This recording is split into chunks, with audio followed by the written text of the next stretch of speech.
안녕하세요. 풋볼 포레스트입니다. 토트넘 하스퍼가 지난 주말에 있었던 프리미어리그 경기에서 그야말로 완패를 당한 이후 많은 축구인들로부터 엄청난 비난 세례를 받고 있습니다. 바로 지난 주말에 있었던 경기였죠. 손흥민 선수의 토트넘 하스퍼와 웨스트햄 유나이티드 간의 프리미어리그 9라운드 경기가 있었습니다. 이번 경기에서 누누 산투 감독은 요리스 골키퍼, 에메르송 로얄, 크리스티안 로메로, 에릭 다이어, 세리오 레길론, 피에르 에밀 호이베르, 올리버 스킵, 탕기온 돈벨레, 루카스 모우라, 손흥민, 해리 케인까지 토트넘의 주전급 선수들을 총 출동시키면서 난적 웨스트햄 유나이티드를 잡기 위한 총공세에 나섰고, 지난 라운드에서 뉴캐슬 유나이티드를 완전히 무너뜨리면서 프리미어리그 역대 공격 듀오 합작골 2위 자리에 올랐던 토트넘의 간판 듀오 손흥민, 해리 케인 조합도 건재했었기 때문에 아무리 강한 전력을 지니고 있는 웨스트햄 유나이티드라고는 해도 결코 이길 수 없는 상대는 절대로 아니었습니다. 하지만 토트넘 하스퍼는 경기 내용적인 측면에서 웨스트햄 유나이티드를 상대로 볼 점유율을 2배 가까이 가져가는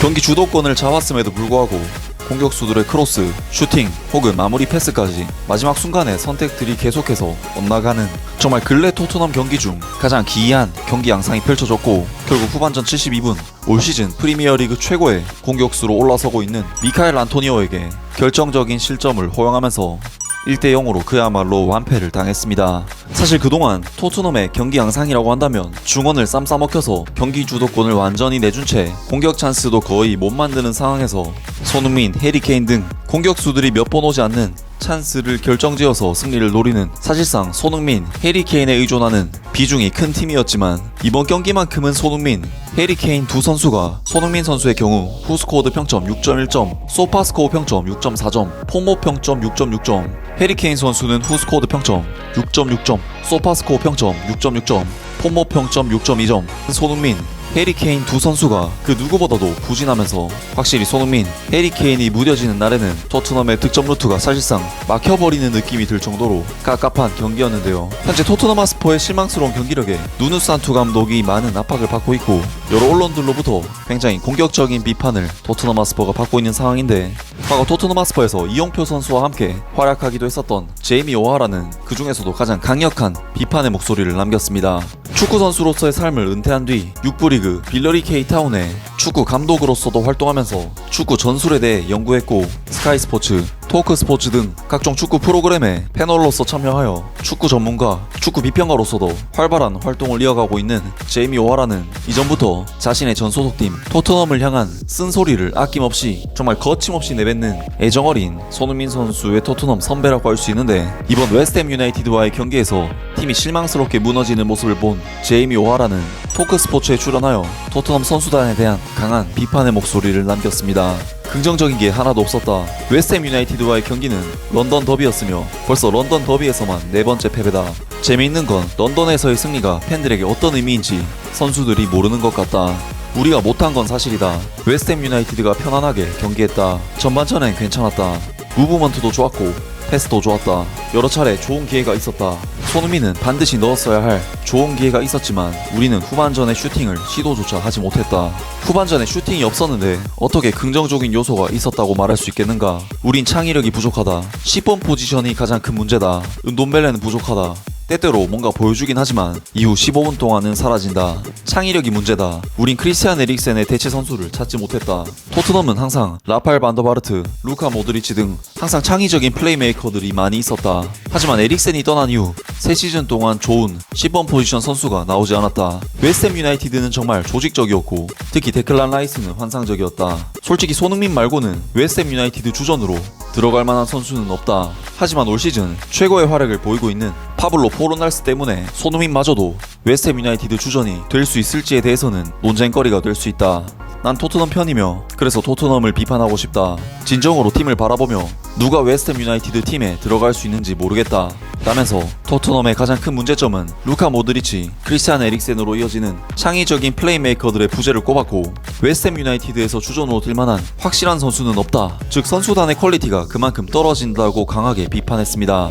사실 제이미 오하라가 이와 같은 발언들을 하면서 팀에 대한 답답함을 느끼는 것도 충분히 이해할 수가 있는 게, 제이미 오하라가 활약하던 시대의 토트넘은 로비킨, 디미타르 베르바토프, 저메인 데포, 저메인 제나스, 아론 레넌, 스티드 말브랑크 등 굉장히 확실한 투톱 자원과 발빠르고 공격적인 윙어들을 통해서 어떤 팀을 만나도 시원시원하게 맞불을 놓으면서 치고받고 싸우는 양상의 경기를 펼쳤고, 이후 2010년대에 접어들면서는 가레스 베일의 성장과 라파엘 반더바르트, 루카 모드리치, 니코 크란차르 등 창의적인 플레이메이커들과 스타일리시한 선수들이 굉장히 많았던 시대로, 사실 제이미 오하라가 토트넘에서 뛰었던 2000년대 후반부터 2010년대 초반까지 이때 당시의 토트넘의 팀 성적이나 위상이 지금보다 낫다고 말할 수는 절대로 없긴 하지만, 확실히 경기를 지켜보는 입장에서는 지금보다는 이때 당시의 토트넘이 훨씬 더 화끈하고 시원시원하게 경기를 펼쳤던 팀이었고, 토트넘 경기는 일단 재밌다 라는 인식도 이 당시에 국내에서 많이 깔려 있었기 때문에 지금 같은 무뎌진 토트넘의 경기력과 수비적인 스타일은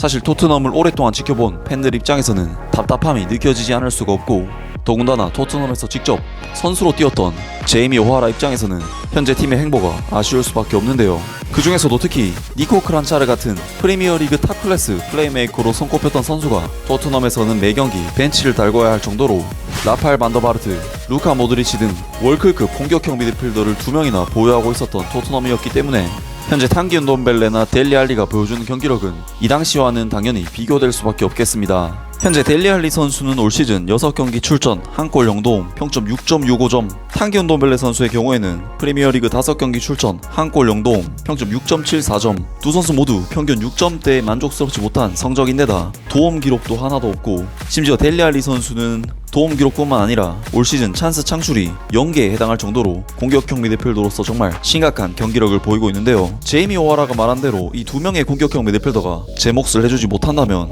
토트넘 핫스퍼는 계속해서 찬스 창출에 있어서 답답한 경기를 펼칠 수밖에 없을 것으로 보입니다. 사실 토트넘 핫스퍼가 보유하고 있는 선수단의 시장가치 총액은 6억 9,700만 유로, 하나 약 9,400억 원의 천문학적인 수치로 웨스트햄 유나이티드의 3억 5,400만 유로, 하나 약 4,700억 원대 규모의 2배에 해당할 정도로 웨스트햄 유나이티드에 비하면 엄청난 객관적인 전력의 우세를 보이고 있고, 이것은 세계 9위에 해당하는 바르셀로나, 도르트문트, 유벤투스보다도 더 비싼 선수들을 보유하고 있다는 객관적인 데이터를 지니고 있는 팀인데, 선수들의 객관적인 수치에 비해서 토트넘 선수들이 보여주는 퍼포먼스는 확실히 이 선수들이 세계 9위에 어울리는 팀의 경기력인지 의문이 드는 부분이긴 합니다.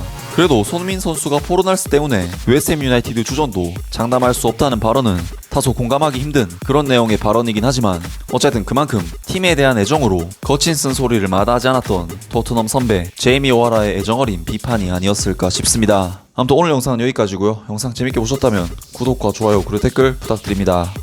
감사합니다.